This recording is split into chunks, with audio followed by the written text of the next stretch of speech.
Backjob ulit. Puro backjob yung gawa natin ha. Bali, gawa ko naman talaga to nung nakarang taon pa. Siguro by mga October or November ko pa to nagawa. Basta last year ko pa to nagawa itong unit na ito. Ngayon, dinarito sa akin, backjob.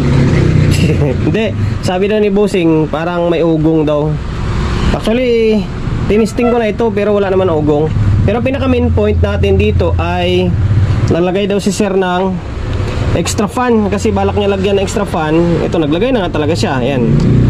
Kaso lang, hindi niya alam kung saan niya ilalagay or ikakabit. Alam niya ilalagay kasi nailagay na eh. Gulo no. Hindi niya alam kung saan ikakabit yung wire. Yan, kung saan siya magtatap ba. Okay. Ayan, bali ito na rin ang magiging silbing turo ko sa inyo or ideya na may bibigay ko kung sakaling gusto niyo lagyan ng extra fan yung unit nyo, di ba?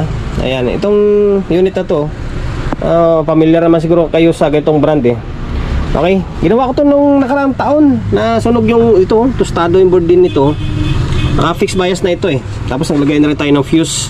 Although sa humming naman o sa ugong, yan, may speaker na kakabit yan. Yan, may isang channel diba?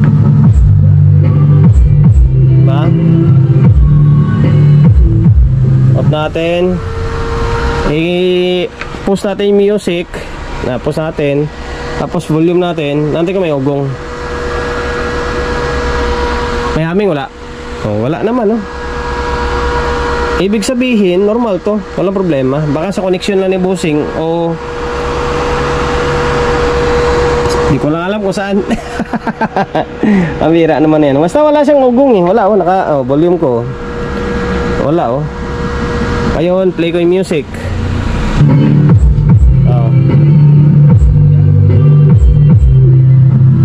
Nagpo-protect niya kasi nakabalb pa ako eh. Ngayon, okay naman eh. Wala naman problema yung audio niya. Nasa normal mode naman siya. Yung sound is normal. Wala siyang ugong. As in, normal na normal. Ang gagawin na lang natin dito is kukulik na lang natin yung supply. Ngayon dito, hindi ito pwede parallel na nakaganito. Ang gagawin na lang natin is yung side na ito, yung itong isa na to, dito natin siya kakabit sa may kabilang side ng fan. Kumbaga magpaparallel sila dyan. Tapos yung isa naman dito is magpaparallel din naman sila dito sa may kabilang side. Ayan, okay? Ngayon, patulin ko muna itong kinabit ni Bossing kasi may wire na siya nilagay. Yung ito, diretso na siya dyan. Tapos yung ito, papunta naman siya dito sa may kabilang side. Okay? Eto na, naputol ko na yung nandito na side. Nalagyan na lang ng tape to. Tapos dito, niwalay natin. Galing siya dito, papunta siya dito sa may kabilang side ng fan. Okay, dito siya sa terminal lang isa na to, pinarallel lang natin siya. Okay. Hindi mo na alam kung saan yung positive negative dito dahil mayroon ng tape. Pag hindi umandar yan o ayaw umikot, ibig sabihin baliktarin nyo lang. Ayun, dito siya okay, lagyan na lang ng tape yan. Tapos same din dito sa may kabilang side. Yung nandito, lagyan ko pa ng tape to eh. Ganon din kapag baliktad, di kay ayaw umandar yung isa. Pero dito, okay yung nandun eh. Dito ayaw, baliktarin mo lang yung kable para gumana siya. Okay, tapos parallel din dito sa may isang terminal. Pupunta siya dito. So ayan, lagyan nyo ng tape to. Ngayon, ito magiging kalabasan yan. Umana na lahat. Diba? Okay na.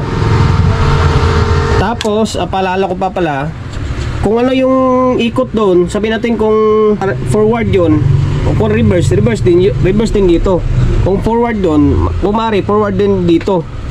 Para kung palabas yung hangin doon, dapat patulak siya. Hindi yung papunta siya dito. Mangyari dyan, yung sa gitna, baka hindi niya makuha yung init. Kapag palabas yung dito na side, dito pa, loob naman yung ikot niya or buga niya. Ganon din dito, kung palabas din, okay lang, pa yung ikot niya or buga niya papunta rin doon. Para mangyari, exhaust and then intake ito. Okay? Yan na siya lakas ng hangin niya. Ngayon, balik na natin yan. Lagyan natin ng tape muna to para safety. And then, diretso pasada na ulit. Ito na. Tapos ko nalagyan ng kwanto ng tape. Ayan Yung kwan lang, masking tape lang, pwede naman na yan. Pati dito. Okay. Ay, dyan pa rin naman yung speaker eh. Nakakabit pa rin naman to. Higpitan ko lang saglit.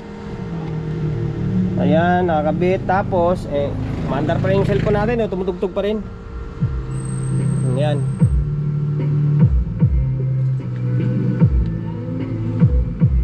Yung fan ha. Ganda oh.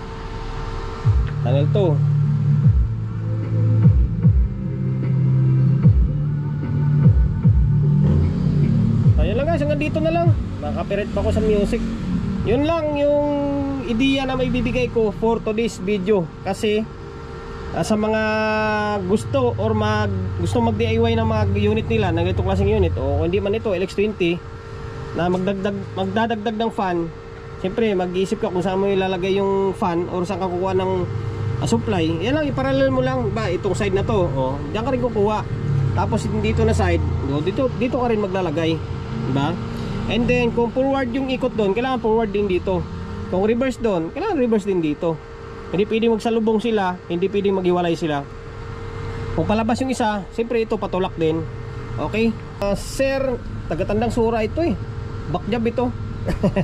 Hindi naman backjob kasi okay naman, no? Working naman siya eh. Maraming salamat Sir Ras. Magkakita, wala mo ng unit po ito sa akin ha.